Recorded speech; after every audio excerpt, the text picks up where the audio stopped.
بسم اللہ الرحمن الرحیم۔ السلام علیکم ورحمۃ اللہ وبرکاتہ۔ معزز ناظرین حضرات، میں ہوں محمد احمد شہباز اور آپ دیکھ رہے ہیں اس وقت شہباز روحانی ٹی وی۔ ناظرین، میں حاضر ہوا ہوں بچے کا سر بڑھنے سے روکنے کا عمل لے کر۔ آپ نے سورہ 3 کو 11 بار پڑھ کر تیل پر اور بچے پر دم کرنا ہے۔ ہر بار آیت ساتھ آپ نے پڑھنی ہے اور اس کا 11 بار تکرار کرنا ہے۔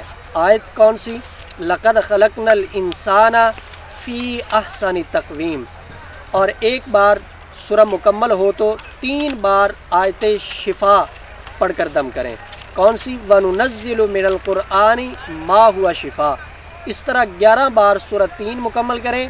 اسی تیل سے صبح و شام بچے کی مالش کریں، اور یاد رکھیں کہ دیگر جسمانی امراض کے لیے بھی یہ عمل بہت مجرب ہے۔